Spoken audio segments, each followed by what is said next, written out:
Hi everyone, Anthony Fantano here, internet's busiest music nerd, and it's time for a review of the new Have a Nice Life album, Sea of Worry. This is the third full-length LP from Dan Barrett and Tim McCouga's Have a Nice Life, a Connecticut music project that somehow gained this incredible cult status after the release and slowly snowballing acclaim of the 2008 album Death Consciousness, with its 90-minute runtime fusing elements of post-punk with industrial music, with drone, with goth rock, with lo-fi music, shoegaze. It's a pretty dark, murky, and soul-crushing listen, with this heavy and raw sense of dread hanging over nearly every minute of the album in a way that was pretty unparalleled in the late 2000s. By that virtue alone, it's easy to hear why this stood out in the underground in the way that it did. Also why it's retained so much relevance over the years. So since the release of Death Consciousness, Have a Nice Life's output has been sporadic. Sure, Tim and especially Dan have stayed busy with their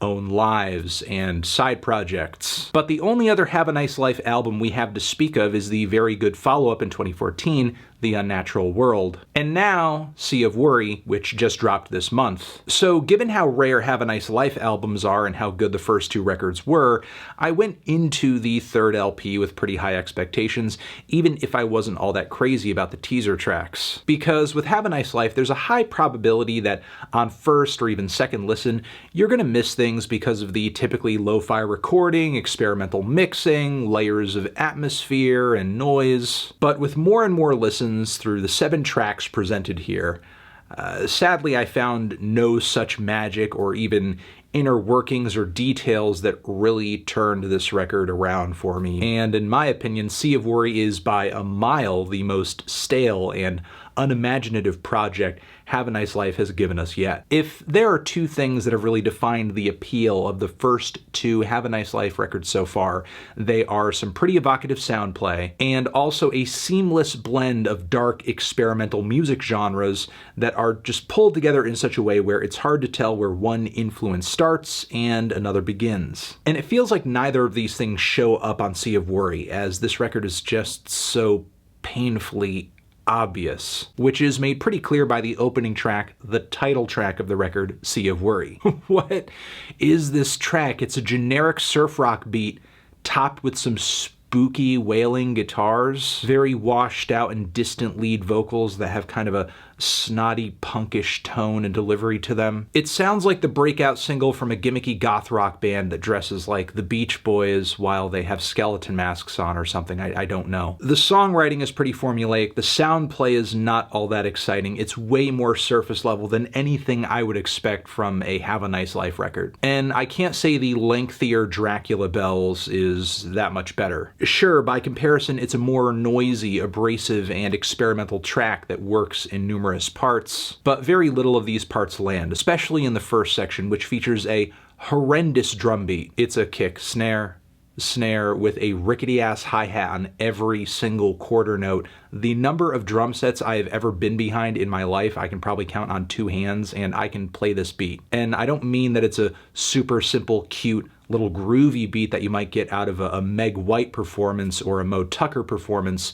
No, it's just really stiff and boring and lifeless. The dreary guitar intervals playing over this beat get pretty tedious too. Sure, there's some pretty nice chord and melody change-ups on the hook of the track, but it's really not enough to save the song. And then there's a portion where we suddenly break into this darker, heavier, more rhythmic and industrial passage with some buzzing bass, some twisted lead vocals to cacophonous embellishments of piano and guitar. Kind of sounds like a paler version of something I might have heard on the new Daughters record. And I'd like to say I enjoy the noisy crescendo that the track arrives to at the very end, but the icy, very synthetic, I can't even describe them, splashy synth passages that play over this wall of noise, they sound horrendous. Aesthetically, they don't complement anything going on underneath them, and the way that they're mixed into the track, they really overpower everything in an awkward way. The song Science Beat tones things down quite a bit by comparison, and is another moment on the record that feels very out of character for Have a Nice Life. The track mostly sounds like a very anonymous new wave demo from decades and decades ago with too much reverb on it. We have some rigid and very sparse drums on this thing, lightly pulsating bass, then some faint tones that are so quiet it's difficult to make out exactly what they are part of the time, guitars, synths. The vocals are even more difficult to get a grasp of, and I don't just mean lyrically, which is typically the case for a Have a Nice Life record, but also melodically, emotionally. If the point of this track is for everything on it to be barely present, then I would say mission accomplished. Now, there is a passage in the second half where everything gets a little bit louder, the guitars have a lot more presence than they did previously, but it's really too little too late. By this point, the track's grown stale, at least for me, and the progression it's arrived to is not all that gratifying. We then have Trespassers W, which kicks off with a guitar riff that should have been left on whatever Danko Jones or Alkaline Trio or Hives record it was found on, because I can't really say this butt-rocking riff really helps Sea of Worry's case. It mostly just sounds like an awkward attempt at being hooky, while also failing to appreciate that the song's washed-out production and ghostly aesthetic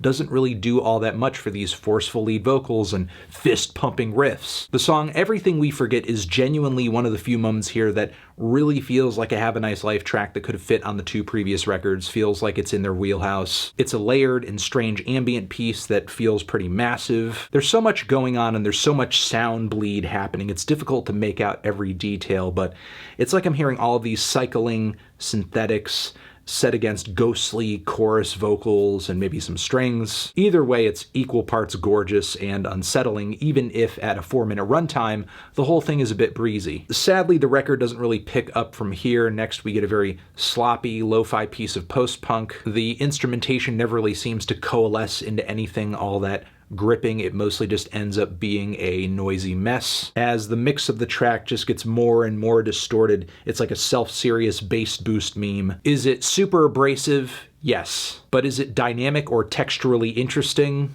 Not really. It's like if a goth rock band with way too much reverb had about the same recording quality as like that 2009 Waves record. I assumed the closing track would be a pretty grand finale given its 13-minute runtime, but the whole front end is taken up by this audio of what sounds like a television or a radio preacher, a really boring evangelist type who doesn't really have much to say, honestly. And don't get me wrong, I'm not against the mention of Christianity on a rock record. Previously, I've really enjoyed it, especially when post-rock bands have included audio of preachers who are really on some fire and brimstone shit. But what our friend here is telling us on the tape about the devil and deception and so on and so forth can be heard by just about anybody if you flip on the Christian Hour at your local public access television station. The only thing that could make me curious about this audio is if it was revealed that the guy talking is actually Pete Buttigieg, and believe it or not, there's a few points where their speech patterns are oddly similar. Once we finally transition into the more musical portion of this track, it's okay. We get some weary vocal harmonies and glistening pianos and light acoustic guitars. I like the fat, dirgy display of instrumentation that comes in after this portion. That's a pretty nice transition. Even if the lead vocals are turned down so low and buried into the mix so deeply, it's almost comedic. But yeah, that's pretty much the end of the album. And I gotta say, this was rough. This was not a very good record from Have a Nice Life. Even though it's been 10 years since Death Consciousness, this is not the type of rut I would expect Have a Nice Life to be in, not on the third record. I'm feeling a strong 3 to a light 4 on this one. Transition, have you given this album a listen? Did you love it? Did you hate it? What would you rate it? You're the best, you're the best. What should I review next? Hit the like if you like. Please subscribe and please don't cry. Hit the bell as well. Over here next to my head is another video that you can check out. Hit that up or the link to subscribe to the channel. Anthony Fantano, have a nice life forever.